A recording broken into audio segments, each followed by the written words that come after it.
참된 효도를 하라, 이런 제목을 가지고 함께 은혜 받고자 합니다. 같이 한번 해봅시다. 참된 효도를 하라. 참된 효도를 하라. 성경에는 부모를 공경하라 이렇게도 나오지만은 또 자녀를 노엽게 하지 말아라 이런 말씀도 있어요. 그리고 또 남편들아 아내를 사랑하라 이렇게 하지만은 또 아내들아 남편을 죽게 하듯 하라 이렇게 나오고, 또 상전들아 종들을 이렇게 학대하지 말아라 이렇게 말하지만 또 종들아 주인에게 이렇게 하라 이런 내용들이 많이 나와요. 우리가 잘못하면은 이렇게 편협된 가운데서 내 입장에서 내 상처를 가지고 말씀을 드릴 수가 있어요. 그러게 되면 이제 말씀이 빗나가는 거죠. 엉뚱한 데로 간단 말이에요. 그럼 이건 뭘 말하고 있느냐 한번 생각을 해보세요. 왜 부모를 공경하라고 하고 왜 자녀를 노엽게 하지 말라고 하는 것인가? 여기에서 하나님의 그 목적이 무엇이고 관심이 뭐냐? 이 하나님의 소리를 알아들어야 이제 일이 된단 말이에요. 뭐가 씁니까? 이쪽에다 말하더니 또 이쪽에다 말하고, 이쪽에다 말하더니 이쪽에다 말하고, 이게 뭘까? 여러분이 그 소리를 들을 수 있어야 이제 하나님의 사람이에요. 그냥 단순하게 부모 공경하라겠다 하나님, 절에서도 그러더라. 그러면 그 사람은 하나님의 소리를 들을 수가 없어요. 다시 말하면 응답받을 수가 없단 말입니다. 이게 무슨 말이냐? 아무 생각도 없이 여러분이 지금까지 이런 얘기를 듣고 있다면 그냥 어버이 주일 지키는 것에 불과한 거예요. 어버이 주일 뭐를 지킵니까? 아니 저 유교에서는 더 잘하는데 부모를 공경하라 그런 거 더 잘해요. 그래서 뭐 목사가 돼도 유교 사상이 짙은 사람은 막 그냥 부모 공경하는 걸 교회의 목표로 삼고 나갑니다. 그래서 막 교회에서 효대학이라고 막 효대학을 열었어요. 과연 그게 하나님이 원하시는 걸까요? 하나님 우리에게 원하시는 메시지가 뭐냐? 이걸 우리가 알아야 됩니다. 그걸 알려고 할 때에 하나님께서 그 말씀을 하신 답을 주시게 돼 있어요. 그게 이제 우리가 말씀 따라가는 것이고 말씀의 응답을 받는 거예요. 많이 들었잖아요, 여러분. 1년에 한 번씩은 듣잖아요. 생각하도록 하는 거란 말이에요. 자, 대략적으로 보니까 아마 이 자리에 부모가 없는 분은 없는 것 같아요. 저만 빼놓고. 한쪽이라도 전부 부모가 있는 줄 알아요. 그러면 내가 막 그냥 부모를 잘 모시고 우리 어머니 우리 아버지 막 이렇게 한다고 해서 하나님의 말씀을 순종하는 거냐? 그게 아니란 말이에요. 그게 아닌데 그렇게만 듣고 만다면은 그 사람은 부모 공경하라고 해서 내가 부모 공경했는데 뭐 이렇게 나와요. 또 내가 왜 응답이 없느냐? 하나님이 왜 나한테 응답을 하지 않느냐? 나는 성경대로 살아간다. 이 봐라 이렇게 하지 않느냐? 이렇게 말한단 말이에요. 그리고 또 뭐 어떤 사람은 내가 오늘 부모님한테 잘못하고 났는데 나한테 하는 소리거나 이런 정도밖에 더 알아들어요. 그러면 신나게 양심 찔려가지고 은혜도 못 받고 있다가 이제 돌아간단 말이에요. 그게 아니다니까. 사람들은 그런 수준밖에 안 되니까 더 이상의 응답이 그 사람한테 오질 않아요. 응답이 오지 않으니까 신경질이 나고 응답이 안 오니까 세상에 나가서는 불신자가 되는 거예요. 조금 문제고 다 불신자가 되는 거예요. 뭐 구원은 받았다면 뭐 지옥은 안 가겠지. 그렇지만 말이나 행동이 눈이 불신자란 말이에요. 누가 보더라도 저 사람은 예수 믿는 사람이 아니야. 이렇게 본단 말이에요. 그러면 우리가 어떻게 전도합니까? 전도할 수가 없어요. 무슨 말이냐? 왜 성경에다가 유교에서도 말하는 부모를 공경하라고 했느냐? 우리가 복음 안에서 부모를 어떻게 공경하라는 거야? 주 안에서 부모를 공경하라고 했어요. 그러면 유교에서는 주 안에서란 말은 있을 수가 없죠. 그 사람들은 주 안에 있는 사람들이 아니기 때문에. 그럼 이 말이 무슨 말이냐? 부모에게 순종하라 그러더니 또 부모에게 공경하라고 했는데 이게 무슨 말이냐? 나를 낳아줬기 때문에 뭐 그럴 수 있죠. 그러면 뭐 하나님의 자녀만 부모가 낳아줬습니까? 불신자는 안 낳아줬어요? 이게 무슨 말이고 무슨 뜻인가 그걸 여러분들이 찾아내는 그런 응답이 있어야 되는 것입니다. 그 응답이 있어야 된단 말이에요. 응? 그래서 뜸들이는 거예요. 여러분이 찾도록. 자, 7가지 축복이 신자의 축복이라고 그러죠? 응? 그거 모르는 사람 있어요? 아마 오늘 처음 오신 분은 모르겠죠. 7가지 축복. 근데 그 7가지 축복 받으니까 여러분 어떻던가요? 뭐 글쎄요. 뭐 7가지 축복 받았다는 건 아는데 뭐 나한테는 뭐 대부분 그래요. 그럼 뭐야? 7가지 축복을 받았으면 찾아내야 돼, 그걸. 내가 여러분에게 선물을 주려고, 이 안에다가 한 50개의 막 10만원짜리 수표를 감춰놔서 선물 주려고. 그게 맞다면 찾아내야 하잖아요. 가만히 있으면서 그것이 내게 올 수가 없어요. 찾아내야 돼. 주신 것을 찾아내야 돼. 그래야만이 불신자들이 못 가져가는 거예요, 이게. 막 널려있으면 아무나 다 가져가죠. 근데 신자만이 주려고 그걸 밭에 감춰진 보화처럼 또 값진 진주처럼 감춰놨다니까. 근데 그걸 하나도 찾지 못하고 있다는 사실만 알아. 그러니까 찾지 못하니까 어떻게 돼요? 다 나하고는 상관이 없는 것이 되는 거예요. 그러니까 졸리지요. 그러니까 뭐 바쁜 일 있으면 못 오지요. 찾아내세요. 뭔가. 그럼 오늘은 어버이줄이라고 하는 이 말씀을 가지고 성경에서 주 안에서 그랬어요. 주 안에서 부모를 공경하라 했단 말이에요. 주 안에서 부모를 이렇게 순종하라 했단 말이에요. 이게 뭐냐? 결론을 내리고 갑니다. 여러분, 결론을 내리면 답이 나오는데 그것도 제가 깨달은 것이지 여러분의 것은 아니에요. 아시겠습니까? 그러니까 여러분들은 그 제가 내린 결론을 가지고서 그 다음을 또 찾아내야 돼요. 실제를 찾아내야 돼요. 그래야만이 여러분의 신앙은 자꾸 발전하고 응답이 오고 자꾸 성장을 하고 하나님과 관계가 가까이 되고 그러는 거예요. 우리 목사님이 이렇게 말하더라. 아무 소용이 없어요, 그건. 그건 아무리 막 딸딸딸 외워도 소용이 없고, 그걸 가지고 우리 목사님 이렇게 말했지, 첫째, 둘째, 셋째, 이렇게 아무리 말해도 소용없는 것이라니까. 주 안에서 부모를 공경하라. 석가모니도 말하고 공자도 말하는, 그런데 바로 성경에서 말하는 주 안에서 부모를 공경하라. 이게 무슨 말이냐? 한마디로 말하면 관계입니다. 내가 부모와 관계가 안 좋다. 은혜 받을 수가 없어요. 내가 자녀와 관계가 안 좋다. 성령이 역사할 수가 없습니다. 왜냐, 우리가 은혜 받는다는 것은 말씀을 듣고 하나님께서 하시는 것을 본다는 건 성령의 역사지, 이게 우리가 막 노력하고 저 사람은 워낙 부지런하니까 착하니까 그게 아니란 말이에요. 그 사람들은 거의 그렇게 생각하잖아. 내가 부지런하면 착하면. 왜 아내를 사랑하라, 무슨 뭐 남편을 뭐 죽게 하더라 하는 것은 관계란 말이에요.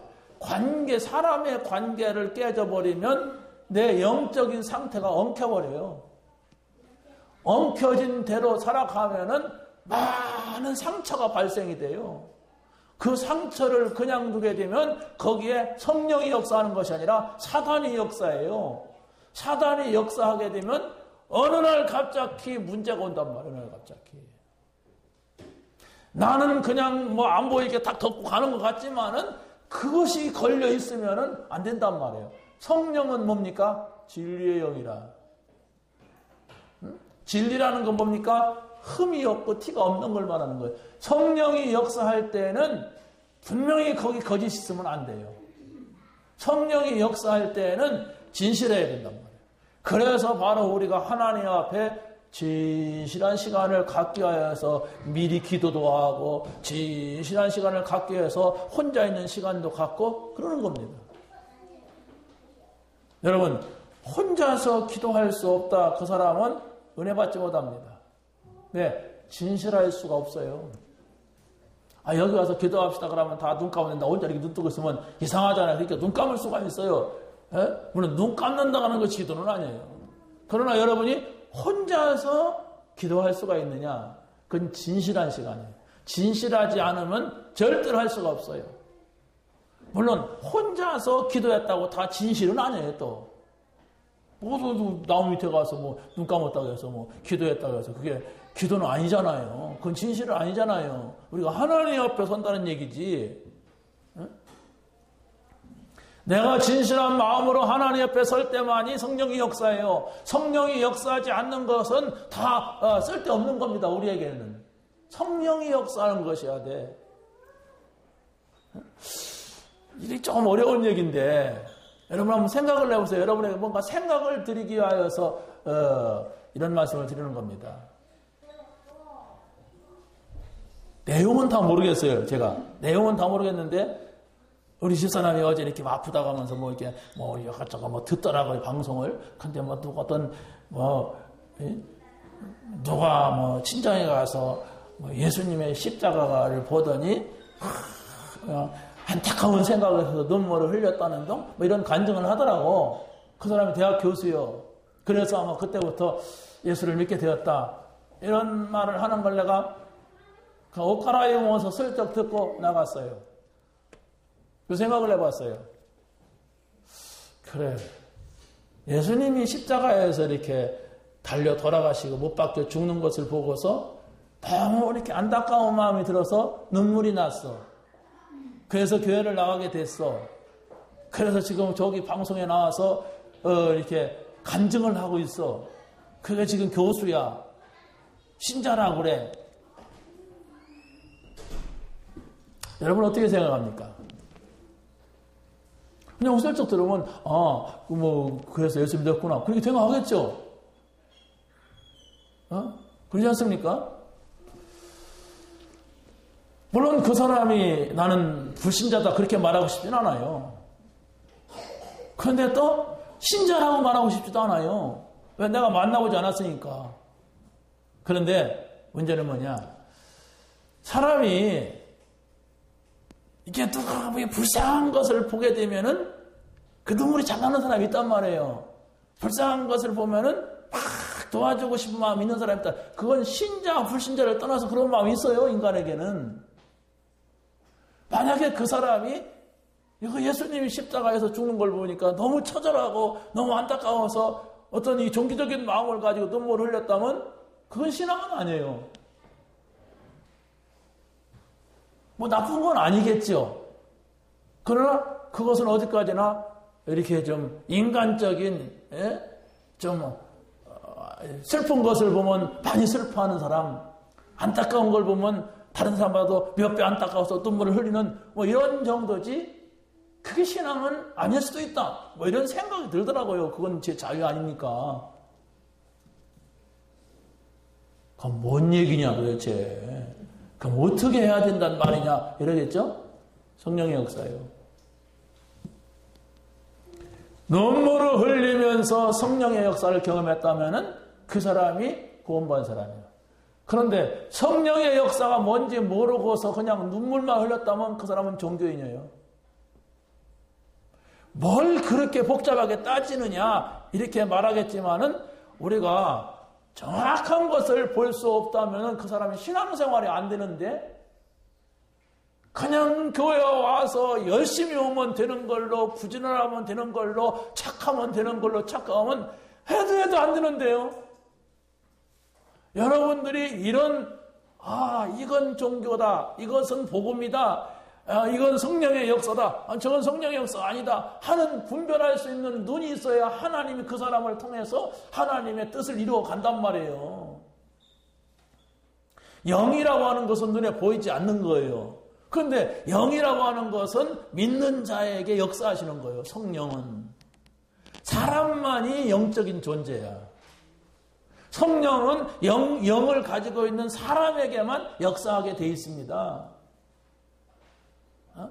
여러분, 이렇게 복잡한 얘기 하지 말고 그냥 할렐루야 하면 할렐루야 하면 그렇게 할 수가 있어요. 그러나 그러면 자꾸 이상하게 덮어간단 말이에요. 이상하게 덮어가요. 제가 CM릿에서 지금 집회를 했습니다. 집회라기보다도 한 50명 목사들이 모여 있어요. 그래서 저는 지금 크메르로 우리 썸낭이 번역한 이렇게 영전 메시지도 있고 복음 편지도 있고 그걸 가지고 갔는데 이 통역 자체가 이 신앙적 용어를 모르는 사람이다. 그러니까 그냥 미리 써놓은 걸 가지고 이걸 들고서 이걸 봐가면서 통역하는데 온 여기 앉아있는 사람들이 통역을 해줘. 뭘 해주는지 나는 모르겠는데 여기 있는 사람들이 다 합창으로 다른 사람한테 뭘 설명해. 그러면 또 한마디 하고 이래갖고 되겠는가. 그래서 제가 1학년으로 낮췄어. 그냥 유치원으로 낮췄어. 그래서 여기서는 내가 7가지와 6가지 이걸 아주 기초적으로 반복하다 가야 되겠구나. 그러지 않으면 안 되겠다. 그래서 바로 그 사람들이 성경을 들고 왔기 때문에 7가지 축복 누가 빨리 찾아 읽어라. 성경 공부했어요. 그 빨리 찾아서 크게 읽으면 그냥 거기 얼른 찾아 읽으려고 하는 꾼들이 있더라고 몇 명이. 그래서 그 사람이 찾아서 가서 읽으면 하나님의 자녀. 나는 하나님의 자녀다. 하나님의 자녀 막 반복을 시키니까 큰 소리하고 그러더라고요. 그렇게 갈 수밖에 없어요. 거기서 그걸 어떻게 설명할 수가 없어. 하나님의 자녀에게는 무슨 은혜가 온다. 그런 말 할 수가 없어. 그냥 그냥 반복하는 거야. 그냥 저 목사님들 따라서 그냥 박수 치라고 하고 쳐주고 이렇게 얼레고 델레고 이랬어요. 왜? 그 자체 속에서는 도저히 할 수가 없는 거예요. 거기서 영을 설명해? 거기서 무슨 깊은 기도 말할 수가 없어요. 그러나 여러분들은 저하고 좀 이렇게 좀 소통을 많이 했기 때문에 지금 오늘 어버이 주일을 맞이해서 여러분 행사로 끝나는 절기로 끝나는 것이 되면 안 돼요. 반드시 하나님께서 우리에게 주신 것은 어마어마한데 그걸 하나도 못 찾으면은 다 거지 생활하다 가는 거예요. 영적 거지. 그러면 또 저기 가면 또 뭐 있을까? 저기 가면 무슨 은혜가 없을까? 이라고 돌아다니다가 끝나요. 거지 알죠? 그거 갈급해서 그러는 거예요. 그러면 거기 가서 뭐가 있으면 모르는데 나란 말이에요. 나라고 하는 수준이 자꾸 밑바닥에 있으면은 어디 가도 못 찾아내요. 왜? 이미 줬는데. 여러분 구원 받았습니까? 아멘 하기도 좀 쫄리죠? 만약에 혹시 다음에 무슨 말이 나올까 봐서 아니 구원 받았으면 7가지 축복 받은 거 아닙니까? 근데 그거 받으니까 얼마나 좋던가요? 하나도 안 좋아. 그래 하나님 자녀나 안 자녀나 안 자녀가 더 잘 사는 것 같기도 하고 성령이 내 안에 계시다는데 안 계신 사람이 더 용기는 잘하더라 이런 식이 된단 말이에요. 이게 이걸 여러분이 찾고 지나가야 돼요. 응? 하나님이 계시다고 하는 사실 속에서 우리가 출발해야 되는데 하나님이 계시다는 사실을 여러분이 찾지 못하면은 나도 모르게 복음이 홍수같이 밀려오는데도 나에게는 아무것도 아니야. 나에게는 어마어마한 축복을 줬는데도 여기에 지금 내가 그냥 복권 찾기만 하면 복권 50만 원짜리 그걸 갖다가 10장 숨겨놨어. 20장 숨겨놨어. 그런데 찾지 못하는 사람한테는 아무 소용이 없고 그냥 신경질 나는 거예요. 아니 목사님은 왜 이렇게 그걸 깊이 숨겨놓고 막 그럽니까 말이야. 예? 좀 장다듬 발견하게 하지. 저 사람은 왜 2개나 갖고요? 한 개나 줘 막 이래 되는 거예요 이게. 예? 다른 사람은 3개 짜리 사는데 나는 하나도 못 찾았어. 막 그런 사람 150만 벌었어. 갈 때 기분 나쁜 거예요. 그게 있었던 것이. 그러나 그걸 찾은 사람 어때요? 나는 3개 찾았다. 누구한테 막 말하고 싶은 거예요. 이게 숨겨진 거라니까 이게. 어마어마한 것들이 있어요 이 안에. 어마어마한 것들이 있는데 못 찾아. 왜? 뭔 때문에 못 찾는지 못 찾아. 자꾸 신경질 납니다. 신앙생활을 할수록 신경질 나고 신앙생활을 할수록 뭐가 그냥 더 어깨에 와서 나를 눌러요. 여러분 하나님이 계시다는 사실을 생각하면서 출발해 보세요. 하나님은 어떻게 우리 귀다 대고 이 사람 소리 저 사람 소리 저 사람 소리 다 분별할 수 있는 그 뭔가 안 보인다니까. 그 들어본 사람은 알아요. 김어거리는 몰라요. 눈 딱 감고 있어도 여러분 내가 98% 누구 목소리 다 맞출 수가 있어. 그렇잖아요. 다 여기서 기억하고 있다.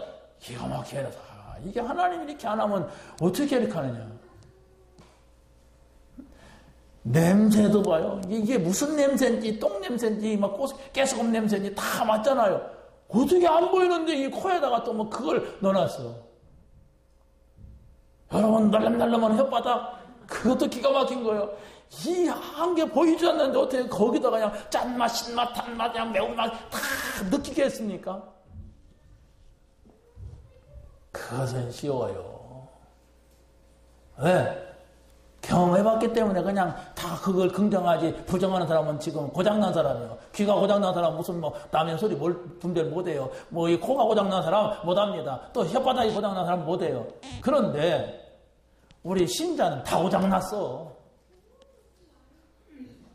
다 고장나가지고 자녀의 축복이 뭔지 성령이 역사하는 것이 뭔지 기도하고 응답받는 것이 뭔지 무슨 사단이 뭐 어쩌고 천사가 아무것도 몰라. 그냥 뭐 배경 성경에 다 그렇다고 뭐 헬렐레 하는데 다 모르겠어. 뭐 3개 보면 나는 3개고 2개도 못하겠어 지금 막 이렇게 된단 말이에요. 그러면 다 고장난 가운데에서 살아가면은 신앙생활이 되지 않고 와서 불신자 생활한단 말이에요. 불신자 생활하면 신경질 나요. 다른 사람들은 뭐 받은 것 같고 뭐 좋은 것 같은데 나는 왜 이러냐 이렇게 돼요. 빨리 찾아내세요. 어떻게? 계속 생각하면서 하나님 앞에 서면 돼요. 하나님 저는 왜 7가지 축복이 1개도 없습니까? 나는 1개도 모르겠습니다. 이렇게 서는 거라니까 이게. 그럴 때에 하나님께서 그걸 알게 해줘요.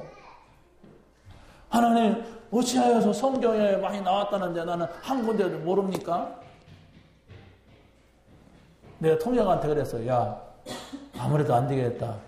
네가 성경을 찾아가지고 그거 읽어주는 거 그러면 내가 한 마디씩만 설명할게. 저는 성경 잘 못 찾아요. 막 이러네. 나 미치겠어요. 성경을 잘 못 찾아. 근데 푸놈펜에 와가지고 그 응답을 받았어요. 그러니까 그 사람들도 내가 끝나고 나서 임원들 모아놓고 얘기하는데 무슨 말인지 대체 모르겠다. 그러나 이것을 영어로 번역한 걸 줘라. 그러면 우리가 이걸 다시 해가지고 책으로 만들겠다. 그러고 좀 이렇게 우리에게 비전이 뭔지 목표가 뭔지 그걸 정확하게 좀 전달해 달라. 이러는 거예요. 아, 내가 실수했다. 통역이 그런 걸 미리 알고서 좀 뭔가 이게 이 프로젝트도 준비해가지고 뭐 이렇게 카메라로 쓰든지 영어로 쓰든지 해갖고 좀 보여줄 것도 있고 그러면 그 그림 보면서라도 이해할 건데 그냥 갔어. 그냥 메시지만 선포하려고 간 거야. 예수 그리스도만 하려고. 근데 이 사람들이 알아들어야지 이게 깊은 얘기를. 이게 안 보이는 얘기를 한단 말이에요. 이 복음이라고 하는 것은. 안 보이는 얘기를 하려고 하는데 이 사람들은 보는 것밖에 없는데. 보는 것밖에. 그런데 푸놈펜에 와가지고 제가 누구를 만났냐면 한국에서 있다가 간 친구를 만났어요. 저 안산 동산교회에서 내가 한 번 가서 만난 큰 피어른이라는 애를 만났어요. 얘는 웬만큼 한 말 다 알아들어요. 그리고 동산역에서 사역 좀 했고, 그러고 결혼을 했어요. 여기서. 그러고서 돌아갔는데, 이 아이가 한국어 학원을 가서 교사를 해. 한국어 학원을. 그래서 얘를 통역만 조금만 이렇게 가르치면 되겠구나. 그러고 또 한국에서 있다가 돌아간 사람을 데리고 왔어. 뭐 사인이 보이잖아요? 근데 그 아이가 푸놈펜에서 가까운 거리에 살아. 앞으로 결혼했기 때문에 푸놈펜에 산대. 그러면 직장을 좀 찾고 있어. 그리고 또 저 이천에서 내가 한 번 만났던 팔이라고 하는 애가 있어. 걔가 CM리에서 산다 하더니 푸놈펜에 내려왔어. 그래서 내가 선교사면 붙인 거 아니에요. 그럼 뭐 사인 있잖아요. 여기가 수도야. 그러니까 여기에서 얘를 갖다가 우리가 채용을 했어요. 50불 주기로. 선교사님이 반 주고 우리 선교부에서 반 주고 50불이면 50만 원이에요. 아니 500불. 500불이면 50만 원이에요. 우리나라 돈으로. 그래서 계속 내가 선교사님한테 그랬어요. 이 아이는 그냥 우리가 통역을 당장 쓸 수가 없으니까 영사님 메시지 동영상 계속 듣게 해라. 듣게 되면 한국말 듣지, 그러고 복음 듣지, 두 가지가 이익이다. 계속 복음이 뭔가 반복해서 물으면 그 단어 알려줘라. 그러고 설명해줘라. 그러다 보면 어느 날 뻥 뚫린다. 우리가 외국어 배울 때 가장 좋은 것이 외국 영화 자꾸 들으면 뚫리잖아요. 자꾸 너무한 말 반복해 들으면, 근데 복음 말씀을 들으면 이 사람이 들리게 되고 뚫리게 되고 한국말 들리게 되고 또 영어도 나오니까 영어도 듣게 되고 그런단 말이에요. 그래서 계속 그것들을 채용해가지고 그래서 이 사람 세워놓고 왔어요. 그래서 이제 6월 말에 교회도 세워서 거기서 한국어 학당을 하면서 얘가 교사를 하면서 또 여기서 돌아가는 사람들 다 채용을 해가지고 아니 저 불러 모아가지고 얘 중심해가지고 왜냐 한국에서 저 결혼한 걸 보니까 사진 보았더니 뒤에 80명이 있어. 캄보디아 친구들이 80명이 와서 결혼 축하하러 왔어. 그럼 그 80명이 다 연결됐다는 거 아니에요? 그럼 그 80명이 다 누구냐? 캄보디아 사람이야. 그러면 얘들이 다 돌아가서 캄보디아 전도를 흩어질 거 아니에요? 흩어지면 쫓아가서 도와주면서 거기에 복음운동하게 하고 전도문을 찾고 아니면 수도니까 수도로 직장을 찾든 뭐 하든 간에 불러가지고 거기서 모이게 되면 많은 사람들이 그 한 사람이 아니에요. 한 사람 만나니까 그 배우자가 만나지고 가족들이 또 만나게 돼요. 그럼 2사람, 3사람이 된단 말이에요. 그래서 하나님이 이걸 보여주려고 여기에 시간표를 뒀구나. 아주 중요하게 이렇게 많이 만났어요, 우리가. 그래서 공항에 오면서 또 만나. 또 막 비행기 안에서 또 만나. 저 인천공항이 저기 선교 현장이다. 거기 가서 하루 동안만 있으면은 많은 사람을, 잠깐 내가 이렇게 두리번거리면서 했는데, 경남 어디에, 또 어디에, 인천 남동구에, 누구 다 연결했어. 그 캄보디아. 다 이렇게 그 비행기 탈 때 까무샵샵한 사람 타는 사람은 다 한국에 일하러 온 사람들이야. 이게 선교라니까, 이게. 이걸 조금만 우리가 깨달으면 하나님이 기뻐하시는 속으로 들어가요. 그럼 하나님 기뻐하시는 속에 내가 있다고 하는 것은 하나님이요 이 일을 하려니까 성령 충만하게 하옵소서. 성령이 역사해 주옵소서. 그러면 성령이 안 역사하면 큰일 나는 거예요. 왜? 지금 하나님의 소원이 세계복음화인데 이것을 봤어요. 그래서 국내에 있는 모든 캄보디아인들 들어온 날짜하고 나가는 날짜 기억하고 착 체크하는 거예요. 그래가지고 이 사람들이 돌아가면 어디로 들어가는가? 깜뽕 친항으로 가는가? 깜뽕 텀으로 가는가? 깜뽕 어디로 가는가? 다 기억하고 있다가 그 날짜에 가서 어디로 가냐? 내가 다 할 수 없잖아요. 저 이천에 있고 저 동산에 어떻게 다 합니까? 날짜만 가서 거기서 관리하고 있잖아요 지금. 그래 가서 체크해가지고 패스하고 이러면 돼요. 여러분 선교 이거 깨달으면 다 깨달은 거예요. 전도는요 누구나가 다 하려고 합니다. 자기 교회를 위해서 상 받으려고도 하고 다 합니다. 근데 선교를 깨달으면은 전도는 깨달아지고 전도는 되게 돼 있어요. 자꾸 급하게 서둘지 마세요.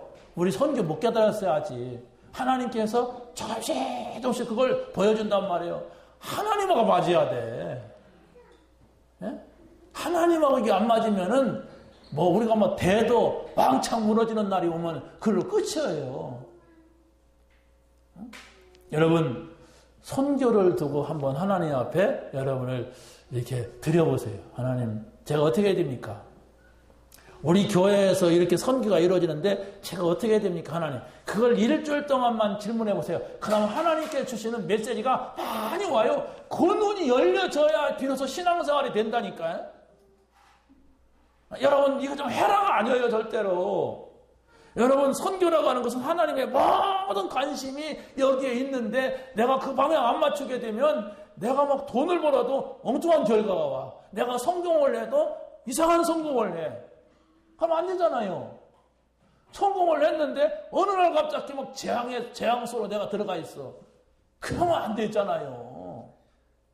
조금만 여러분들이 이 사실을 두고서 생각을 하면 됩니다. 조금만 생각하고. 지금 어마어마한 하나님의 은혜가 우리 앞에 와 있어요. 그런데도 내가 이것을 발견하지 못하면 나하고는 전혀 상관없는 일이 됩니다. 우리가 어마어마한 이 하나님의 언약과 세계복음화라는 이 대열에 섰어요. 섰는데도 불구하고 내가 찾아내지 못하면 모세를 따라서 애굽에서 나온 고라자손들이 광야에 와서 다 죽는 거나 마찬가지예요. 아니, 저 애굽에서 피발르고서 나왔다는 것은 어마어마한 대열 속에 저 가나안이라고 하는 하나님의 약속의 땅을 향해서 가는 거 아닙니까? 그런데 왜 가야 되는 건지 신경질 나기만 하고 이러니까 저주를 받았어요. 애굽에서 나오지 않았으면 빨리는 안 죽지. 그렇지 않습니까? 빨리 안 죽어요. 애굽에서는 그냥 고깃가마 옆에 있었다니까 고기 뜯어먹고 살면 오래 살겠지. 그런데 그게 아니야. 발견을 못했어. 내가 지금 어디를 향해서 가는지, 내가 왜 여기서 예배 드리는지 전혀 모르고 있어. 그러면 할 수 없도록 사단이 역사해요. 여러분, 신앙생활을 못하도록 한다니까, 사단이. 그래, 여러분의 형편은 맞아요. 이래서 이렇고. 형편은 맞은데 하나님의 역사가 없으면 너무나도 맞는 형편이 옵니다. 무슨 형편? 예배할 수 없는 형편. 지금 막 문제 일어나는 그 속에 내가 있으면 내가 어떻게 합니까, 그걸? 여러분의 자녀가 세월의 사건 속에 묻혀있다면 여러분이 어떻게 편안하게 여기서 예배를 드려? 할 수 없다니까요. 할 수 없는 사건으로 몰아가 버려요. 자, 그래서 다시 말씀을 드리면은 복음이 뭐냐? 이걸 알았다는 건 구원입니다. 아시겠어요? 복음이 뭐냐? 여러분이 말할 수가 있어야 되지 누가 물어갖고 하는 게 아니에요. 내가 늘 말할 수가 있어야 돼. 그게 복음 깨닫는 사람이에요. 아무리 말해도 난 말 못하겠더라. 내가 원래 말하는 은사가 없어. 아니에요. 벙어리라도 낑낑거리면서 하게 돼 있어요. 뭐 할 말이 있으면은. 그렇잖아요? 응? 하도 막 벙어리도 말하려고 하는데 왜 말 못합니까? 그게 구원이라니까요? 복음을 깨달은 거. 그런데 전도와 선교를 깨달은 게 이게 사명이에요. 이 두 가지 깨달으면 됩니다. 그러면 효도할 수가 있어요. 이 두 가지 깨달지 못하면 원수가 많이 생겨요. 그럼 효도할 수가 없어요. 부모도 원수요, 자식도 원수요, 이 윈수, 내가 저걸 낳고 몇 번만 막 이럽니다, 어떤 사람은. 나라의 높은 사람도 원수고 그냥 서로 원수야 그냥. 자, 쭉 보고 갑시다. 자, 부모는 자녀가 성공해야 효도가 됩니다. 부모에게는 자녀는 여호와의 기업으로 주었다는 사실. 다시 말하면 하나님은 이 자녀를 통하여서 우리를 축복하시려고 합니다. 부모가 아무리 성공했다 할지라도 자녀가 다 무너진다면 결코 성공일 수가 없어요. 하나님께서는 아브라함을 축복하시는데 이삭을 축복하셨어요. 그렇죠? 내가 아브라함한테 축복하는 걸 보니까 뭐라고 했어요? 내가 너로 그래놓고 내 자녀로 이렇게 했어요. 그리고 이삭에게는 또 야곱을 통하여서 축복하신단 말이에요. 그러니까 내가 자녀가 있다고 하는 것은 바로 하나님의 기업을 이루어갈 자예요. 하나님의 기업을 내가 받았어요. 그러면 내가 하나님의 기업을 받았다고 하는 것은 그 자녀가 또 그 다음 때에 기업을 물려줄 자예요. 아버지가 회장이라면 그 아버지 아들에게는 뭐가 있습니까? 그 기업을 물려가야 돼요. 그런데 이 기업을 물려갈 자가 현찮다 그러면 다른 사람을 찾는 거예요. 그 기업 망쳐버릴 것 같으니까 다른 자녀 아니면 아들이 현찮다 그러면 사이를 통해서라도 그 기업을 물려가려고 하지 말아먹을 것이 분명한데 줍니까? 그러니까 이병철 씨가 첫째 아들, 둘째 아들한테 안 주고 셋째 아들한테 줬다는 거 아닙니까? 회장 자리를. 그 아들들이 살아가지고 막 그냥 동생 거 뺏으려고 막 고소도 하고 막 지금도 그러잖아요. 막 재판도 걸고. 그래봐야 소용이 없어요. 하나님께서 하나님의 자녀인 나에게 당신이 가지고 있는 모든 것을 주려고 그래요. 그것을 대표적으로 정리하게 되면 일곱 가지 축복이라니까. 그런데 이것을 내가 받아가지고 내 자녀에게 줘야 되는데 요게 나한테 불만이 많고 내가 항상 볼 때 내가 이걸 그냥 막 이래야 되네. 어떻게 되겠어요? 물려줄 수가 없어요. 그래서 부모에게 공경하라. 좋은 관계가 되라 얘기해요. 싸우지 말아라. 이상한 생각하지 마라. 부모 자녀 이렇게 말한 겁니다.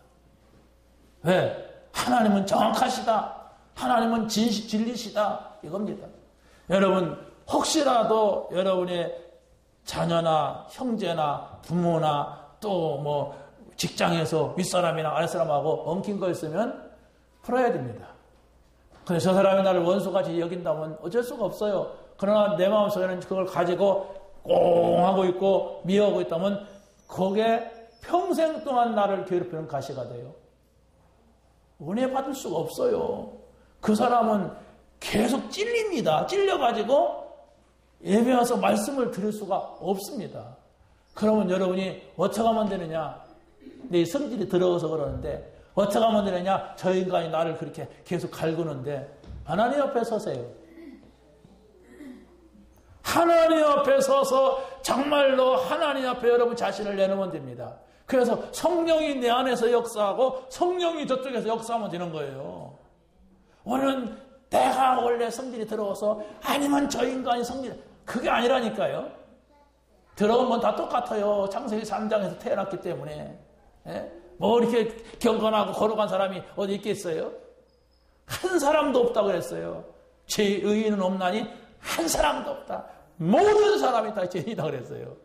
그렇다고 한다면은 내가 하나님 앞에 죄인이기 때문에 내가 정말 하나님 앞에 설 수 없는 사람이기 때문에 십자가 바라보면서 서는 거예요.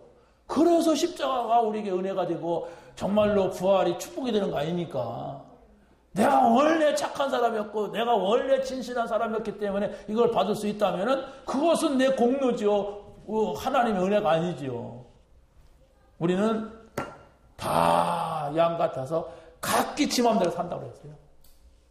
다 지 맘대로 지 승질대로 다 살아. 그런데 우리 주님께서는 그것을 바꿔주려고 십자가에 지시면서 다 이루었다고 해서 내가 다 끝냈으니까 나만 믿어라. 그러면 주만 바라볼지다 그러면 될 거 아니에요. 주만 바라보라고 했잖아요. 그럼 주만 바라본다는 게 천정 쳐다보고 하늘 쳐다보는 게 아니에요. 말씀입니다. 내가 주 안에서 그랬단 말이에요. 바로 그건 뭐냐? 내가 늘 주님 앞에 있다는 얘기예요. 자, 여러분이 언약을 이룰 갈자이기 때문에 언약을 든든히 붙잡으시기 바랍니다. 여러분들이 부모에게 효도하려면은 어찌됐든 간에 성공을 해야 돼요. 실패하게 되면 효도를 하려고 해도 할 수가 없어요. 그러면은 어떻게 내가 성공하느냐 할 때 성공은 언약을 잡는 거예요. 다시 말하면 하나님께서 주시기로 약속한 것이 있기 때문에 하나님이 약속한 것을 단단하게 붙잡는 거예요. 여러분들이 힘이 약할 때 여러분들이 가난하다고 느껴질 때에, 여러분이 모자라다고 느껴질 때에, 나는 왜 이러냐고 생각될 때에 하나님 이미 주신 것을 붙잡고 생각해 보란 말이에요. 그러면 여러분이 지금 부족하다고 생각하는 거, 없다고 생각하는 거, 실패했다고 생각하는 것이 그게 뭔가? 그러면서 7가지 축복을 놓고 한번 생각을 해봐요. 그러면 7가지의 축복은 내가 없다고 생각하고 실패했다고 생각하는 비교가 안 될 정도의 어마어마한 것이라는 것을 발견하게 됩니다. 코 껴가지고 지옥 갈 사람이요. 그러잖아요. 코 꼈다는 건 꼼짝 못한다는 걸 말합니다. 그런데 하나님의 자녀가 됐어. 거기서 탈출해가지고. 늘 사단의 영이, 귀신이, 마귀가 나를 조종할 거예요. 왜? 나는 무당의 아들이었거든. 무당의 수양 아들이었어요. 내가 거기서 못 나왔으면 어떻게 해요? 계속 그 조종받을 거 아닙니까? 막 가위 눌리면서 악몽으로 조종받을 거 아니에요? 예? 여러분은 별 수 있습니까? 그런데 거기서 빠져나왔는데 성령이 나를 주장해. 그러면 이제 내가 어떻게 살아갈까? 아니에요. 성령의 인도받자. 이러면 되는 거예요. 근데 이걸 다 놓치네. 놓치고 있는 증거. 막상 문제가 오면 헤매버려 그냥. 막상 문제가 오면 하나님이 인도받자가 아니라 어떻게 살아남을까 하고 막 머리 돌려. 죽게 돼 있습니다. 그래서 불신자가 자살하는 거예요. 그래서 불신자가 문제 속으로 들어가는 거예요. 그걸 알아야 됩니다. 붙잡으라니까. 붙잡고 생각하세요. 그게 주 안에 있는 거예요. 주님 안에 생각해야 돼. 주님 밖에서 나 혼자라고 생각하니까 문제 아닙니까? 우리 자녀가 항상 부모 의식하잖아요. 문제 있으면 부모한테 가서 얘기하잖아요. 그게 자녀가 부모 밑에 있는 슬하에 있는 거 아닙니까? 우리가 문제가 있으면 주님 앞에 그걸 내놓고 생각하지. 하나님 축복 줬는데 어떡하죠? 이게 물어야 될까 하면 그게 주 안에 있는 거예요. 자식은 장사의 수중에 있는 화살 같다고 하였습니다. 다시 말하면 부모는 자신이 이루지 못할 것을 자녀가 이루어지기를 원합니다. 자녀를 통해서 이루기를 원해요. 장사의 수중에 있는 화살, 장사가 아무리 힘이 세도 저기 멀리 있는 사람을 갖다가 죽일 수 없잖아요. 그래서 활을 쏘는 거예요. 그럼 내가 가서 달려가야 되는데 활이 달려가서 내 목표를 달성하는 거예요. 바로 부모는 자녀를 통해서 하나님의 뜻을 이뤄가야 됩니다. 이 부모는 자녀를 통하여서 하나님의 영광이 드러나야 돼요. 그게 바로 자녀가 부모에게 효도하는 겁니다. 내가 어떻게 우리 부모의 화살이 될까? 어떻게 내가 우리 부모님이 기도하고 있는 그걸 갖다가 이룰까? 이렇게 해야 된단 말이에요, 자녀는. 그게 바로 주 안에 있는 사람입니다. 자녀가 성공하면은 부모가 존경을 받습니다. 여러분, 요셉이 죽은 걸로 알았어요. 누가? 아버지인 야곱이. 그런데 어느 날 이 아들이 살았다고 하는 것을 알았어요. 아니, 살은 것이 아니라 애굽의 총리가 됐다는 걸 알았어요. 아니, 총리가 된 것이 아니라 가족을 다 초청을 하는 것을 알았어요. 가야 되겠습니다. 그런데 자기 아버지 이삭, 자기 할아버지 아브라함은 어떻게 했습니까? 이 가나안 땅을 떠나지 말라는 메시지를 듣고 이 사람들이 여기 와서 있는데 그 소리 안 들었겠어요? 떠나려고 하니까 떠나지 말아라 그랬단 말이에요. 근데 아들이 초청이 왔어. 어떻게? 하나님 앞에 기도했더니 하나님이 응답하셨어. 내려가라. 내려가면은 네가 4대 만에 다시 올 것이다. 내가 함께 할 것이다. 너 가는 곳에. 이랬습니다. 그러면 이 야곱이 갑니다. 70여 명의 가족들을 데리고 갔어요. 갈 때 보니까 아주 담대하고 당당하게 갔어요. 그런 적이 있어요. 어디에 나오냐? 바로 앞에 섰습니다. 근데 바로한테 가가지고 네가 누구냐? 그러니까 어떻게 합니까? 바로의 머리다가 임금님 머리에다 손을 넣고 축복 기도를 해줘. 여러분 어떤 마음이었겠습니까? 하나님을 믿는 마음이요. 그 그 내 자녀가 하나님의 은혜로 하나님의 축복을 받고서 이렇게 승리했다. 하나님 살아계시다고 하는 당당한 믿음이고 당당한 확신입니다. 이게 효도예요. 이거부터 큰 효도가 어디 있습니까? 그러면 이 요셉은 그냥 성공한 게 아니잖아요. 언약 잡고 성공했어요. 언약 잡고. 우리 아버지 하나님, 우리 할아버지 하나님, 이 하나님의 언약을 붙잡고 성공했단 말이에요. 이게 진정한 성공이란 말이에요. 하나님이 주신 약속이 뭐냐? 응? 김원영이 언약 알아? 응? 눈이 막 그냥 다 막 이상해지네. 응? 자, 언약을 전달해야 돼.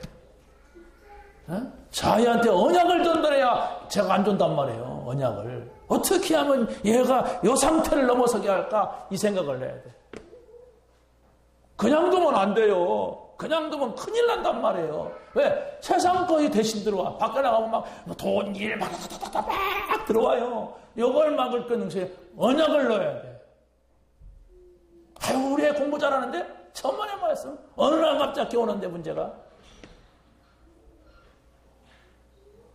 언약이 뭡니까? 약속이 있습니까? 여러분에게 약속이 있어요? 약속 있으면 약속 따라 움직이잖아요. 약속 없으면 그냥 빈들빈들 하잖아요. 하나님의 약속은 언약이라고 그래요. 워낙 높으신 분이 확실하게 이루어질 것이기 때문에 말씀은 짜 언약이라고 그래요. 그냥 우리 약속했다고 하잖아요. 우리끼리는 그냥 뭐 해도 되고 안 해도 되고 뭐 약속 뻥끊어도 되고. 그런데 하나님은 우리에게 언약을 주시고 반드시 그걸 이룬단 말이에요. 그러면 반드시 이룰 약속은 내가 붙잡고 있으면 돼. 내가. 그래 내가 어긴단 말이에요. 그 약속을. 여러분 오늘 말씀을 여러분이 언약으로 붙잡는다면 여러분이 하나님과의 관계가 소통이 되는 거예요. 여러분이 부모를 공경하라, 주 안에서 공경하라, 순종하라 이랬지만은 이게 바로 뭐냐? 하나님의 약속이다.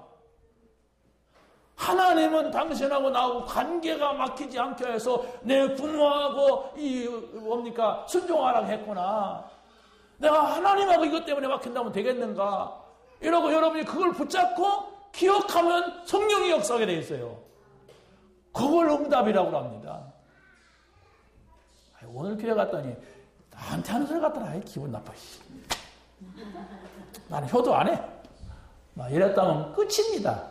미안하지만 그 얘기가 아니에요. 여러분 누구 하나를 딱 저거 버리장머리인데 고쳐야지. 그러고 내가 메시지를 한다면 내가 나쁜 사람이에요. 성경은 그걸 말하는 게 아닙니다. 그걸 말하는 게 아니고 하나님이 약속을 주고 그 약속을 이루고 싶어해. 그런데 그걸 갖다가 저 마귀 자녀하고 하는 게 아니라 하나님의 자녀가 그걸 이루려고 그래. 응? 여러분 누구랑 약속하고 누구랑 만나면 기쁩니까? 그렇잖아요.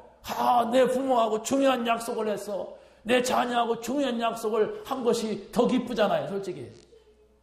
하나님도 하나님의 자녀가 약속 붙잡기를 원하지 저 불신자가 약속 붙잡기를 원하지 않습니다. 그런데 불신자가 저 기독교인의 삶의 방법 그럼 성경 갖다 놓고 성경적인 방법을 하면 축복이 된다니까. 일본 사람들이 그래요. 일본이 기독교가 500년 한 300년 우리보다도 한 100년 200년 빨리 들어왔어요. 우리는 천주교까지 합쳐서 200년 빨리 들어왔어요. 그런데 저 사람의 문화가 뭐냐? 기독교 문화예요. 기독교 받아들이면서 서양 물문을 다 받아들였단 말이에요. 그러면 안 믿고. 그러니까 경제적으로 생활적으로는 쫙 발전이 되는데 영적으로는 다 망쳐지는 거예요. 이런 겁니다. 그 다음은 여러분이 알아서 읽어보시고 두 번째입니다. 자녀는 모든 일을 주 안에서 순종하여 부모에게 효도합니다. 다시 말하면 모든 일이 아니고 주 안에서 모든 일입니다. 첫 번째로 주 안에서 부모를 순종해야 진정한 효도가 됩니다. 주 안에서 부모에게 순종하라. 순종한다고 하는 것은 이게 바로 무슨 말이냐? 반대로 생각해 보세요. 내가 주님 밖에 있다. 내가 주님 밖에 있어. 구원 받아놓고 주님 밖에 있을 수 있잖아요. 그럼 어떻게 해야 됩니까? 영적인 문제 끝나지 않습니다. 왜? 영적인 문제가 막 돌아다녀요. 세상에. 그냥 불신자들은 영적인 문제 막 전염시킵니다. 응? 세상은 그냥 오만 가지 문제들이 막 돌아다녀요. 그걸 내가 이길 수가 없단 말이에요. 이 세상은 그래요. 나중에 죽어갖고 천당 가서는 안 그렇지만은 이 땅에 있는 동안은 많은 영적인 문제가 돌아다니는데 내가 주 밖에 있으면 안 돼. 내 삶이 주 안에 있어야 돼. 안에 있다고 하는 것은 그 주님과 소통이 되어야 안에 있는 거지. 그가 나한테 뭐라고 하는지 내가 그한테 뭐라고 말해야 될지 말할 수 없다면 어떻게 같이 있는 겁니까? 응? 여러분 주 안에 있다는 건 다른 게 아니에요. 무슨 청경책자 머리 박고 있는 게 아니고 내가 그분의 말씀을 들을 수 있는 상태, 내가 그분의 말씀을 듣고 말씀을 들을 수 있는 상태가 돼야 돼요. 여러분 자녀가 속 팍팍 썩인다 그러면 말하기 싶어요? 뭐 요거나 뭐라 이렇게요. 응? 그러면 그 뭐 참 힘들단 말이에요. 힘든 거예요. 저 여자가 나하고 가끔 부딪힐 때가 있어요. 지금은 안 그러는데 학교 다닐 때 지고짓들 하려고. 그런데 부딪혀놓고도 이제 지가 아쉬우니까 딱 손 내밀더라고. 손 내미니까 나도 딱 이렇게 하고 준단 말이에요. 예? 지금은 다 해소가 됐어요. 같이 있는 게 좋아. 예?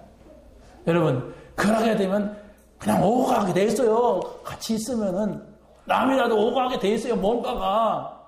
여러분 내가 지금 이런 문제가 있는데 주 밖에 있느냐 주 안에 있느냐 한 번만 점검해 보세요. 내가 이런 일을 해야 되는데 주 안에 있느냐 주 밖에 있느냐 한번 생각을 해봐요. 그게 응답이라니까. 그 생각하는 자체가 아니 지금 내가 그냥 막 살아야 되는데 내가 주님 앞에 생각하고 있어. 그게 응답이요. 그걸 조금 나가면은 이제 많은 것들이 나타나요. 아니 내가 누구랑 약속을 내고 저 공원 갔어요. 만난 게 응답이에요. 만났으니까 돌아가면 안 되잖아요. 만났으니까 대화를 해야 돼. 그러면 그 사람 얘기 듣는 게 응답이고 내가 말하는 게 응답이요. 그럼 뭔 말을 할 거냐. 그러면 그렇게 해야 되겠구나 저렇게 해야 되겠구나. 그게 응답이라니까요. 그래서 그 응답을 찾아서 들어갈 수 있어야만이 하나님께서 우리에게 아주 크고 비밀한 일을 보여주는 거예요. 약속해서 만났다고 해서 막 합니까? 서로 딱 얘기해보고 그 사람이 어떤 마음을 갖는가 어떻게 듣는가 이렇게 하잖아요. 우리가 사람 관계 속에서. 그런데 사람들이 예배를 드려도 다 건성으로 지나가는 예배를 드리니까 하나도 응답을 받을 수가 없어요. 응답을. 조금만 진지하면 되는데 그래서 기도하자고 하는 것인데 별로 관심이 없어. 그냥 뭐 이렇게 진지합니까? 그냥 왔다 가면 되지 뭐. 빈들빈들 놀면서도 안 해. 그냥. 여러분 하나님 앞에 쓰세요. 하나님 앞에. 주일만 해도 내가 조용히 하나님 앞에 오늘 응답받아야 되겠다. 이러고서 진지하게 하나님 저에게 말씀해 주시면 제가 이런 문제 있습니다. 어떻게 할까요? 이렇게만 좀 여러분이 선다면은 하나님 오래 참으시겠습니까? 안 참아요. 말만 하면 주려고 했는데 말을 하네. 얼른 주죠. 이게 관심도 없네. 나는 말하는데 저쪽 쳐다보고 있네. 줄 수가 없어요. 저도 다른 놈이 다 가져가 버려요. 왜? 갖다 놓으면 모르고 가버리는데. 아니 쳐다보지도 않는데 거기다가 돈을 주겠어요? 왜 딴 놈이 가져갈 건데 저 사람은 몰라. 안 되는 겁니다. 여러분 조금만 생각을 내보세요. 내가 구원받은 게 맞냐? 그렇다고 일곱까지 죽으면 내 거 아니냐? 이건 어마어마한 건데 어마어마한 거라고 내가 생각을 못하고 있어. 그걸 놓치고 있는 거예요. 아니 지금 불신자들이 이렇게 살아가는데 왜 내가 이 속에 있냐? 왜 내가 저 불신자가 똑같이 삶이 이루어지지? 이게 뭐가 잘못됐다. 이런 생각만 해도 여러분은 달라져요. 일단 생각이 달라진다니까. 생각이 달라지다 보면은 이 마음까지 가버려 이게.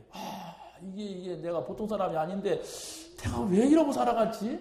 이렇게 되는 겁니다. 아니 얘기나 좀 하자 그러면 이렇게 되고 아니, 내가 좀 오늘 진지하라. 좀 진지가 뭔가, 진지 잡수라는 건가, 진지 해보자. 그러면 이렇게 되는 거예요. 그래, 조금만 여러분이 그 소리를 듣게 되면 성령이 역사한다니까. 우리가 뭐 그렇게 한다고 되는 게 아니라 성령이 역사예요. 왜? 하나님의 자녀에게는 보혜사 성령을 너에게 주어.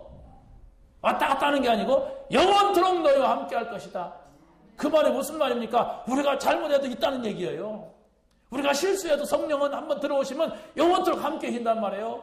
내가 좀 어떻게 뭐 잘못했다고 해서 홀라당 갔다가 또 뭐 잘할까 하는 거 보다가 들어오고 그게 아니란 말이에요. 영원토록 모든 걸 가르쳐 주려고 모든 걸 생각나게 하시고 인도하려고 장례를 알려주려고 이 사실만 여러분이 깨달아져도 힘나는 거예요. 야, 뭐 없어도 안 돼도 하나님께서 어떻게 하시겠나 죽겠나 이러면 마음 편해지죠.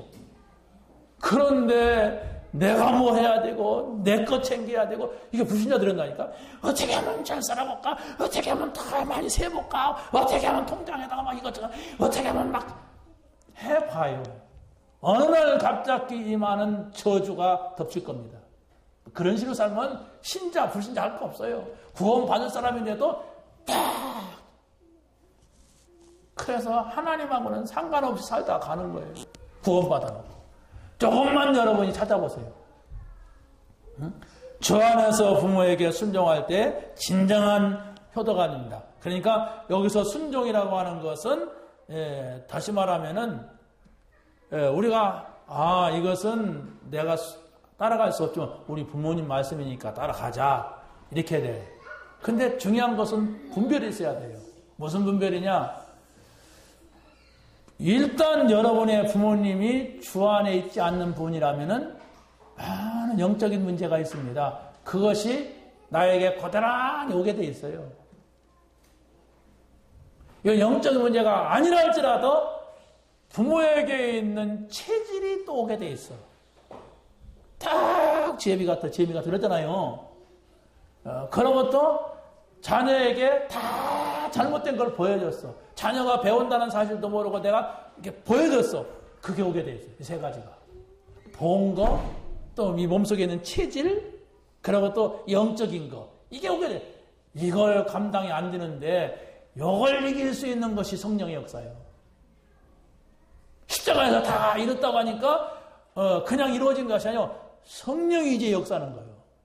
성령이 역사할 때에 내 부모에게 있는 영적인 문제, 그 체질, 게을러 터진 거, 너무 빨빨거리는 거, 막 신경질 내는 거, 이런 것들이 끝나는 거예요. 성령이 역사하기 때문에. 그래서 바로 여러분들이 부모에게 순종할 때는 그것을 보고해야 되기 때문에 주 안에서 순종하라. 나 무조건 말 다 듣는다고 하는 게 주 안에서 공경하라 이런 거예요. 내가 어떻게 하는 것이 우리 부모에게 순종하는 것이냐? 여러분 하나님 말씀 지키지 말아라 그러면 그 순종하면 큰일 나는 거예요. 왜? 부모 위에 부모가 계시잖아요. 우리는 안 그래요? 우리 집에 계신 부모님이 더 위대하시다 그러면 그 사람은 신앙생활 잘 안 될 겁니다. 우리 부모님 위에 부모님이 계세요. 그게 하나님 아버지세요. 그 앞에서 생각을 해야 돼요. 여러분 집에 할아버지가 계시고 아버지가 있다면 그 할아버지 말씀이 더 위에 있잖아요. 할아버지가 치매 걸리지 않았으면은 그렇지 않습니까? 그래서 우리 부모님이 계시지만은 주 안에서 순종하고 주 안에서 공경한다는 것은 그 위에 부모가 있지 않느냐, 하나님이 계시지 않느냐, 이걸 분별하라. 여러분 내버리지만 않으면 됩니다. 내가 여러분에게 인간인 이 목사가 여러분에게 약속한다면 내가 기억이 없어갖고 못 지키는 한 나는 약속 지켜요. 내가 기억이 깜빡깜빡하면 못 지킵니다. 그런데 하나님은 반드시 언약을 하시고 이루십니다. 언약을 했다고 하는 건 구원이에요. 언약을 내가 깨달은 것은 구원이라니까. 근데 그것을 이룬다는 것은 응답이에요. 여러분이 7가지 다 난 그것밖에 생각난다. 그것만 붙잡으세요. 그 안에서 모든 걸 생각해 보세요. 응답받을 줄로 믿습니다. 그럴 때 상처가 치유되게 되는 겁니다. 마지막입니다. 자녀가 복음을 바르게 이해하면 부모에게 효도가 됩니다. 다시 말하면 내가 복음을 깨달아야 가정과 가문을 살리게 됩니다. 주 예수를 믿으라. 그리하면 너와 내 집이 구원을 얻으리라. 한 사람만 바르게 깨달아도 가정복음화 일어나요. 물론 지금이냐 나중이냐 그렇지 반드시 일어나겠어요. 그게 성경이에요. 요셉 한 사람 때문에, 다윗 한 사람 때문에 그 가정이 살아났다. 그게 복음화라니까. 그 못된 형들 요셉이 성공해갖고 다 부르니까 어떻게 돼요? 전부 하나님 믿지 않으면 안 되게 돼 있어요. 요셉이 하나님 말씀을 전했습니다. 형님들이 나를 이곳에 팔았으므로 내가 칼을 들어서 당신들의 목을 자르다. 그래서 갔을 건데 뭐라고 합니까? 형님들이 나를 팔았으므로 염려하지 마십시오. 하나님이 나를 보내신 겁니다. 그랬구나. 이래 들은 거예요. 그러니까 다 형이 이 동생 덕보고 살아. 요셉이가 아니 뭡니까 다윗이 전쟁터에 가니까 형들이 뭐라고 했습니까? 저 잘난 척하는 놈이 또 왔단 말이야. 이 맨날 교만한 놈이 왔단 말이야. 그러면서 왜? 지네들 대신해서 왕이 기름 부음 받았거든. 그게 얼마나 약 올르겠어. 나중에 왕이 됐을 때, 다윗이 왕이 됐을 때는 형님들 소리는 일체 없습니다. 왜? 다윗 통해서 살아가. 다윗 통해서 모든 가문이 다 살아났어. 이겁니다. 단순하게 우리가 복음을 전한다는 게 아닙니다. 주 예수를 믿으라 그런다는 게 아니에요. 내가 응답받고 내가 성공을 해야 돼요. 내가 응답받고 하나님이 살아계신 것이 나에게 보여져야 돼. 그럴 때에 그들에게 증거가 되는 거예요. 여러분의 가정에 가문에 영적 문제가 있습니까? 두세요. 있는 걸 어떻게 합니까? 내가 어떻게 저것을 도전할 것인가, 저 문제를 허물을 것인가 하는 것은 내가 하나님 앞에 서는 거예요. 주신 걸 붙잡는 거예요. 그 앞에서 내가 진지하게 나를 드리는 거예요. 그러면 돼요. 안 돼? 우리 아버지는 안 돼. 우리 어머니는 안 돼. 우리 할아버지는 안 돼. 안 돼. 안 돼. 안 되지. 그걸 깨트리지 못하면 안 돼요. 그걸 깨트려야 돼. 나는 할 수 없다. 그래서 그리스도를 보냈고 나는 할 수 없다. 그래서 성령을 보내시고 역사하시는구나. 그러면 내가 어떻게 이 속에 들어갈 것인가? 이거 생각해 보세요. 그걸 붙잡고 있으라니까. 붙잡고만 있어도 기분 나쁘게 고민이 되더라도 붙잡고만 있어요. 나는 일구가의 축복을 받았는데 나는 왜 이게 나타나지 않느냐. 막 이렇게 하고 붙잡고 있는 거예요. 그것도. 나는 왜 저 불신자가 가지고 있는 6가지 문제가 그대로 잡고 있냐. 도대체 이게 뭡니까 하나님. 그것도 붙잡고 있는 거예요. 그런데 반드시 기도를 통하든지 말씀을 통하든지 옆 사람을 통하든지 뒷집을 통하든지 응답이 오게 돼 있어요. 붙잡고 있는데 그게 하나님의 역사예요. 이런 응답이 여러분에게 있기를 예수 그리스도의 이름으로 간절히 축원합니다. 하나님 감사합니다. 오늘 약속의 말씀을 주셨사오니 주 안에서 부모를 공경하게 하여 주옵소서. 주 안에서 부모에게 순종하게 하여 주옵소서. 그래서 하나님과의 관계가 소통되게 하시고 약속하신 축복을 받고 약속하신 축복을 깨닫고 약속하신 응답을 받는 저희들이 되게 하여 주옵소서. 주 예수 그리스도의 이름으로 기도하옵나이다. 아멘.